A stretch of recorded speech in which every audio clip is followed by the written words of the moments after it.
the surface of a giant ice cap. A city is buried. Today on the island of Greenland, as part of man's continuing efforts to master the secrets of survival in the Arctic, the United States Army has established an unprecedented nuclear-powered Arctic Research Center. Located in a wilderness of ice and snow, Camp Century is 150 miles from Thule, its nearest base of supply. This is an ideal Arctic laboratory. For more than 90% of Greenland is permanently frozen under a polar ice cap which covers all but a few coastal areas of the island. Camp Century is buried below the surface of this ice cap. Beneath it, the ice descends for 6,000 feet. In this remote setting, less than 800 miles from the North Pole, Camp Century is a symbol of man's unceasing struggle to conquer his environment, to increase his ability to live and fight, if necessary, under polar conditions. This is the story of Camp Century, the city under ice. It was in May 1959, after more than a year of preparation, that a small party of Army engineers conducted the final search to select a site for Camp Century. Listen now to the voice of Captain Tom Evans, the young officer who was in charge of the construction of the camp.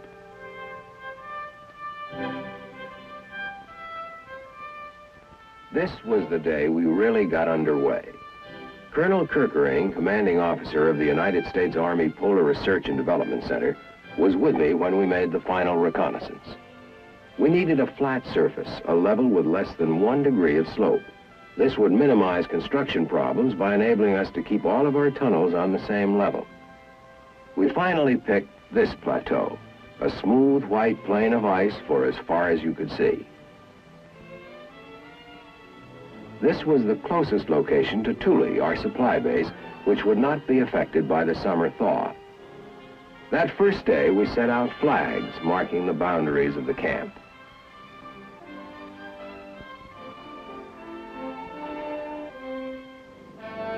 This is rugged country. Nothing lived on the ice cap. Not even seal or caribou survived in this climate. Our job was to cross 150 miles of ice, much of it split by crevasses, and then build a city under the ice, experimenting with new concepts of polar construction.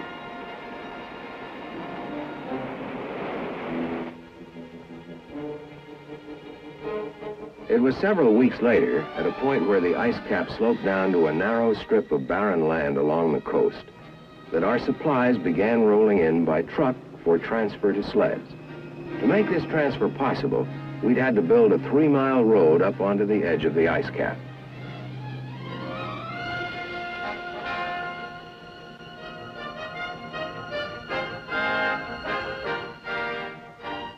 We brought in everything this way: construction materials, steel arches, clothing, nails, steel beams, prefabricated houses, lumber, food, even ice cream.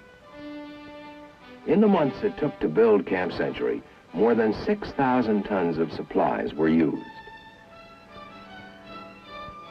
Even the vehicles we used at the site had to be transported over the ice on big bobsleds.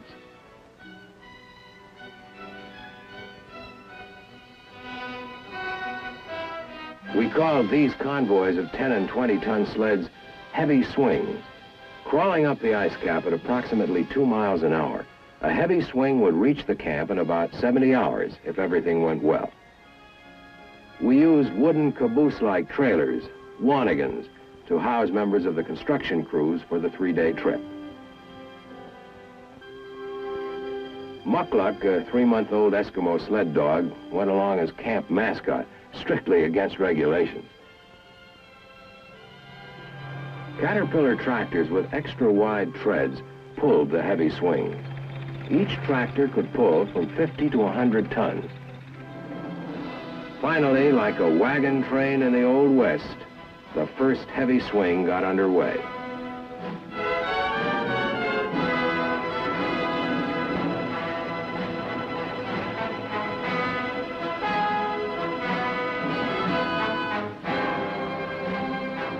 At the same time, we used another type of smaller vehicle to transport an advance party. These polecats would average 10 miles an hour and make the trip in little more than half a day. A convoy of polecats, each section carrying 6 men, was called a light swing.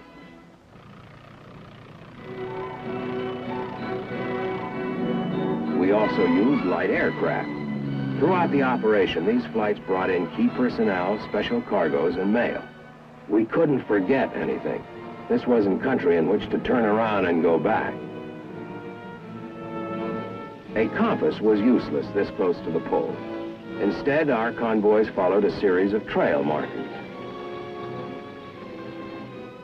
Traveling in a wanigan was a long way from the early tractor trains of the 30s with sourdough biscuits and warmed-up beans. From the days spent loading the heavy swing, the men's faces were already deeply sunburned. During the trip, in shifts, half the men rode and half slept. Navy-type bunks were used for sleeping, if you could sleep in the 24-hour sunlight.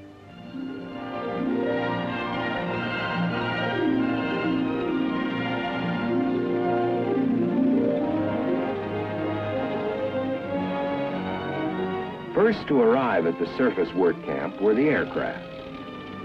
A few hours later, the polecats pulled in. For the next several months, this primitive scene of crowded James Way Arctic huts with outdoor latrines was our home. Now the real job began. Altogether, I had 4 other officers and a hand-picked group of 11 non-commissioned officers to help supervise the military construction crew of Camp Century.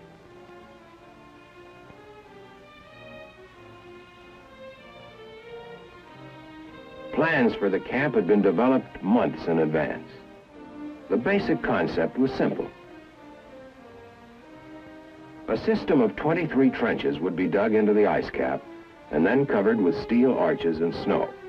Branching off the main communication trench would be a series of lateral trenches housing complete research, laboratory, and test facilities,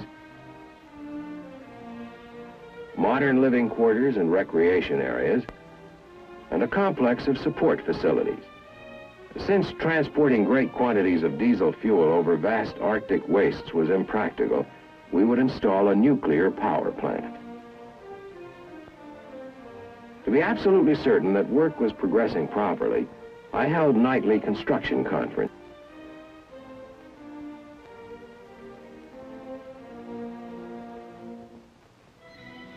We got to work immediately cutting trenches.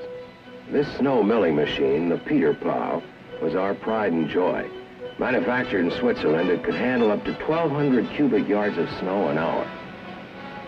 Designed to clear roads in the Alps, it was ideal for our purpose, being capable of making extremely precise cuts. It was usually operated by 2 men, one controlling the machine's horizontal movement, the other controlling its vertical movement and speed.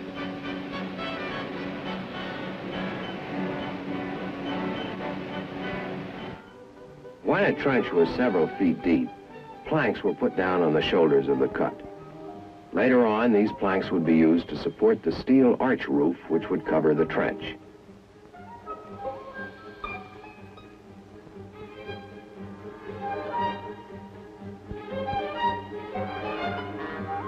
Camp Century was starting to grow, and so was Muckluck. We used 3 Peter plows to cut all the different trenches we needed. By making a series of undercuts, the width of most of the lateral trenches was greater at the bottom than at the top. This cut down on the amount of roofing material required. Before long, the first roofs began to go into place. Constructed of overlapping steel arches, these roofs could be put up very quickly. By this time, we had a crew working in a snow quarry cutting large bricks of snow. In this way, we made maximum use of the materials available at the site. Somehow, Muckluck seemed to be everywhere, always making himself useful.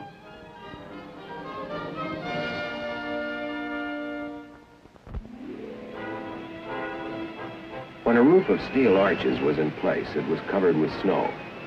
Because it had been milled, this snow would harden into an extremely durable surface. Inside each tunnel, at the end adjoining the main communication tunnel, passages were cut through. Not all the excavation could be done by machine. The shovel was still a very useful tool. Next, work began on foundations for the prefabricated buildings that would be placed within the tunnels. Leveling the floor was very important to provide a good bearing for the foundations and prevent any building from settling unevenly. This was cold work. The temperature within these tunnels sometimes went to 20 degrees below zero, and this was summer. Prefabricated sections were delivered by forklift. The non-conductive wood and the air insulation barrier below it protected both the building from the cold of the ice floor and the ice floor from the warmth of the building.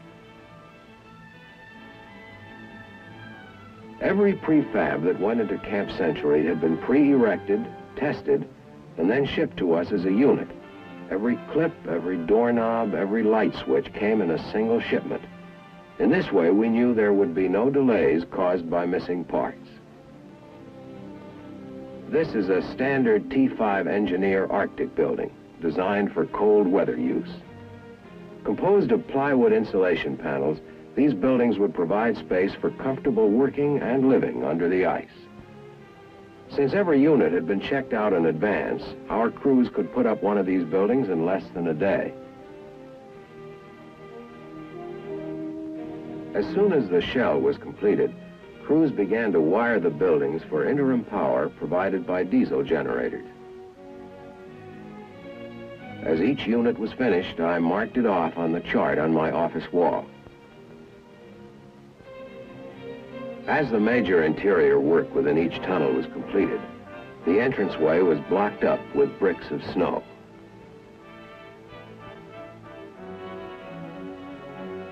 It took about 2 days to build one of these walls. Once in place, these bricks would bond together into a solid wall, and only a small entranceway would be left.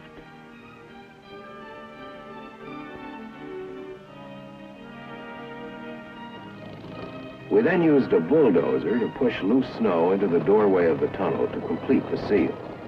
Later, an escape hatch would be placed at the end of a small wooden form for an emergency exit. When it was completed, the entrance was weatherproof and serviceable. Throughout the long period of construction, within the primitive facilities of the work camp, the men solved the everyday problems of working and living as best they could.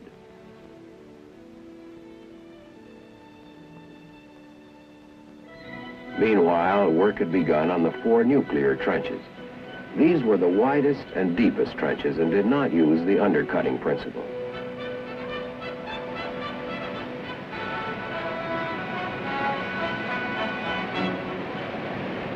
On this cut, we used 3 plows simultaneously, 2 plows throwing up snow from below, the third cutting a spoil trench up above to prevent loose snow from sliding back into the cut. To avoid melting caused by the sun, much of this work was done at night. These scenes were filmed at 2 a.m.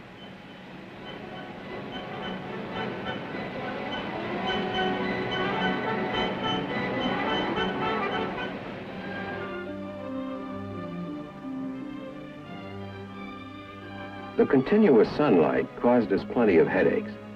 A black tarpaulin was used to protect the section of this 40-foot cut most vulnerable to the sun's rays. Below, foundations and structure for the reactor building were put in place. Until the trench was covered, there was always a threat that the 40-foot arches would collapse a shoulder already weakened by the 24-hour-a-day Arctic sunlight.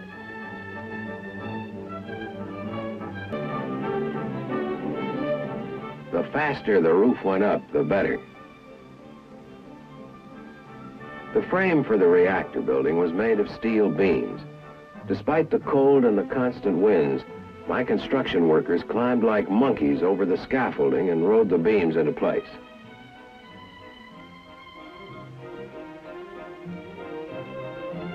At the same time, within the tunnels already completed, we were installing piping for water and electricity.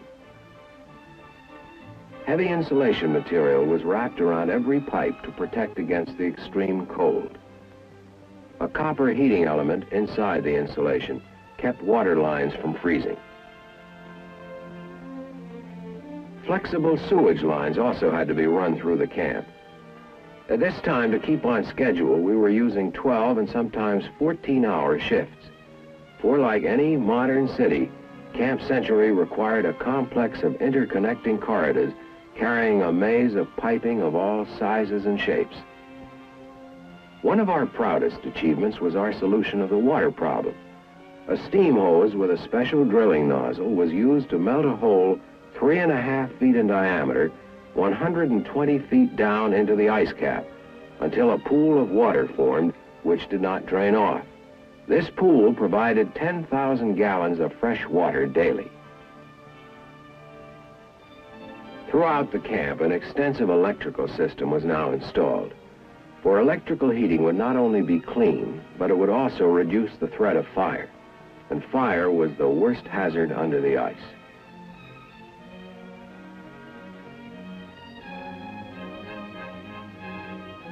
From the very beginning, we had to take precautions against fire, or a storm closing the ramps, or any other disaster which might block the regular entrances to the camp.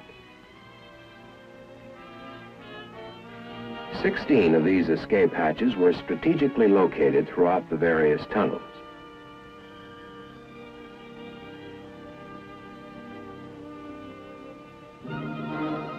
In their off-duty hours, the men did what they could to amuse themselves with the recreational opportunities at hand. Bronco busting was one favorite pastime. By this time, muckluck was almost full grown.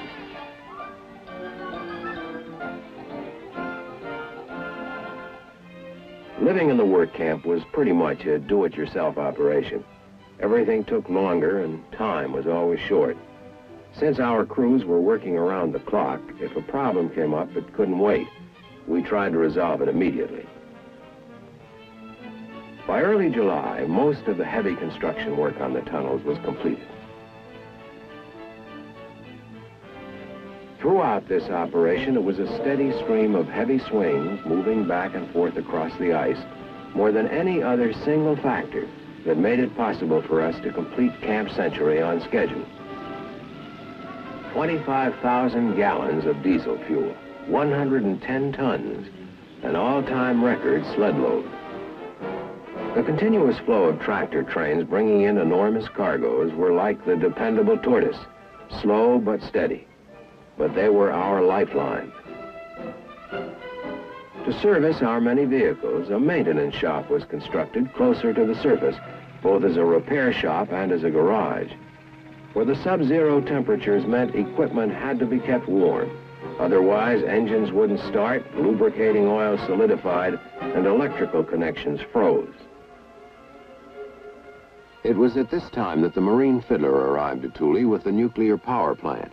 Designed for air transportability but transported by sea to reduce costs, the nuclear plant was the last major phase of our operation and the most difficult. This unit, for example, part of a vapor container, weighed more than 21 tons.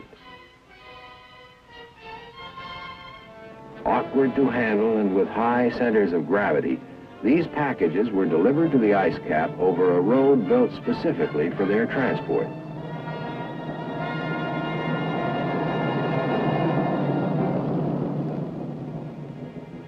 More than 400 tons of piping and machinery arrived in this one shipment.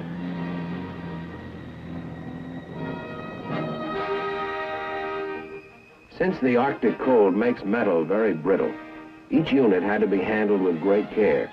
Even a routine impact could cause metal to crack or break. Both Colonel Kirkering and the swing commander checked the loading.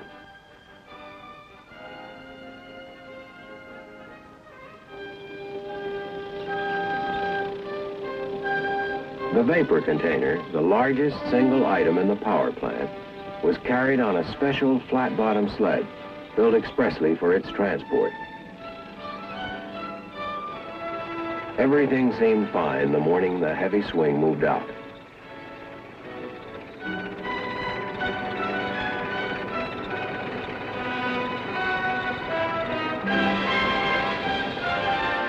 But unfortunately, it was only a few hours later that one of the worst storms of the season blew up. To complete preparations to receive the nuclear plant, my crews bundled up and kept on working.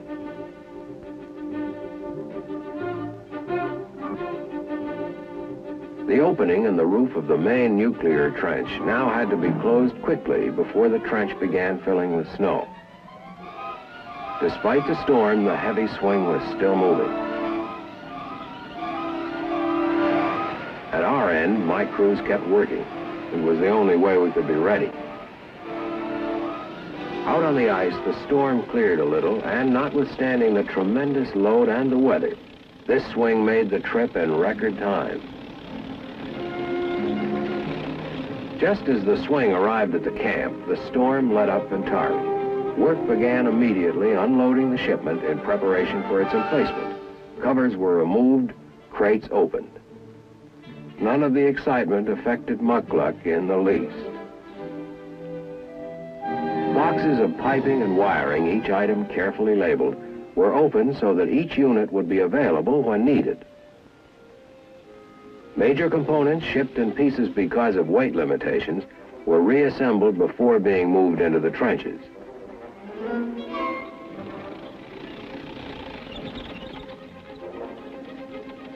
The condenser, 15 tons of steel, was one of the first units to be moved into the tunnel, prepared to house it.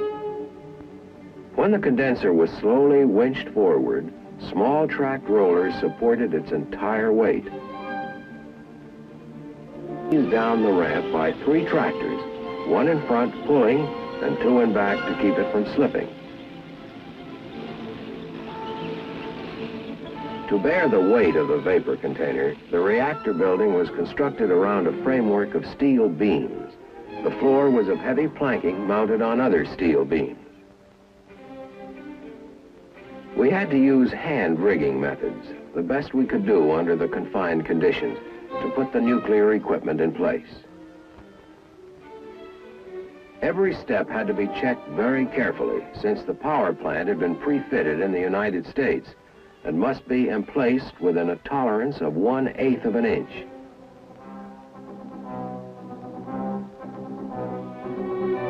The power plant consisted of 4 basic elements: a nuclear heat source, equipment that would convert the heat energy into electrical energy, and a system to dispose of excess heat, all regulated by an extensive network of instruments and controls.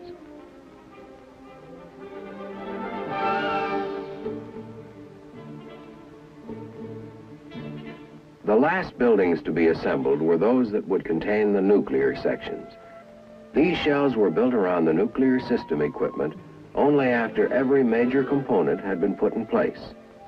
The next phase was to be the activation of the nuclear power plant. Wearing the white safety hat is Captain Jim Barnett, in charge of this operation, who will tell you about this critical phase. We took every precaution in the book, and some that weren't there, to make sure this would work right the first time. When the entire system had been carefully tested, it was put into operation. We were then ready to begin loading the reactor core. One by one, the fuel elements were removed from the barrels in which they'd been shipped, carefully separated from one another. Each of these bars, containing approximately 500 grams of uranium-235, was then unwrapped, inspected, and wiped clean of any dust.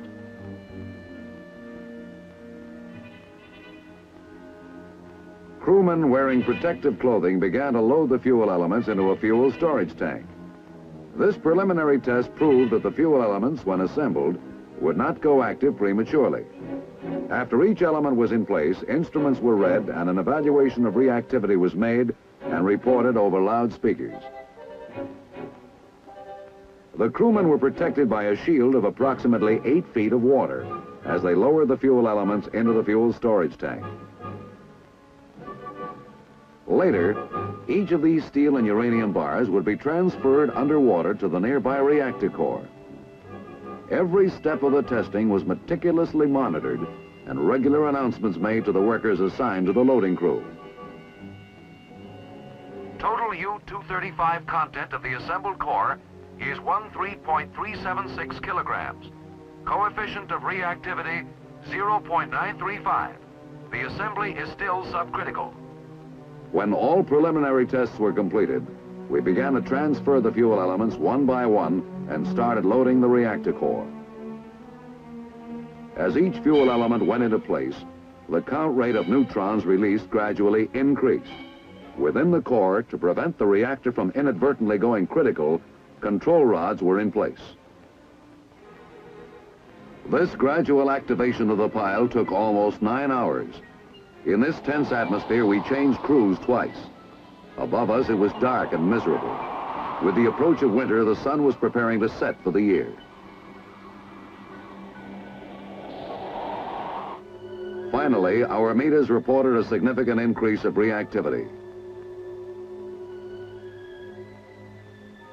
The whole camp was standing by, waiting, tense.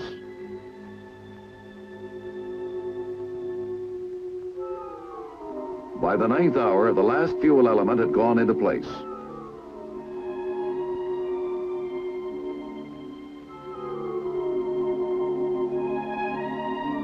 A plot showed the location of every bar.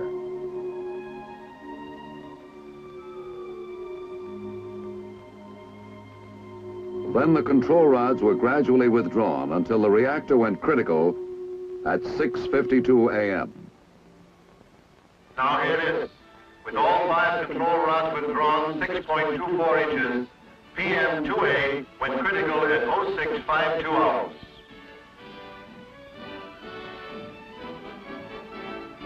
Within the next few weeks, the final touches were put to Camp Century. Today, powered by its nuclear reactor, this unique installation is a completely modern community deep under the ice. This is a far cry from the primitive Jamesway huts of the work camp, where 3 showers served 250 men. Here, there are showers for all and facilities for every modern convenience.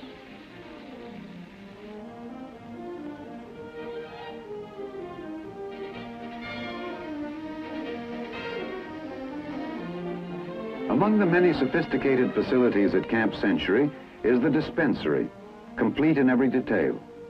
For while the remote research community is isolated by 150 miles of ice and snow, its medical capabilities can cope with almost any emergency. It also has a small chapel for regular religious services. And it boasts the largest deep freeze in the world. Here is enough food to feed the camp for several months. Everything from steak to fruit salad.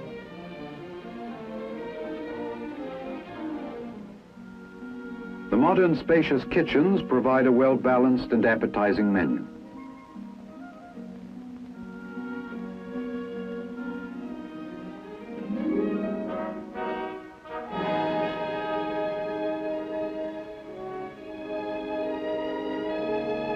To satisfy the enormous appetites that working in this climate produces means extra rations, but there's always more than enough. Except for the fact that they have no windows, the men of Camp Century live exactly as do other soldiers. Their quarters are modern, spacious, comfortable, and are not lacking in any detail.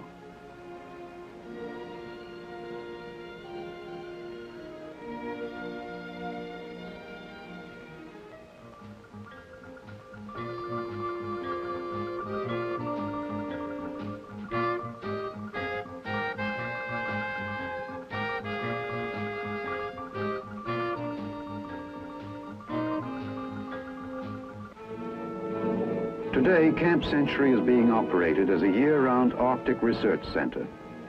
The men who built the camp have long since been replaced by military and civilian scientists from the Polar Research and Development Program. As part of man's efforts to probe deeper and deeper into the secrets of the universe, an elaborate program of tests and experiments is being carried out.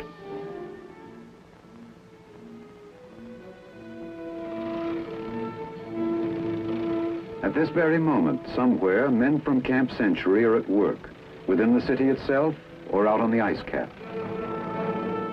Only muckluck remains from the original contingent.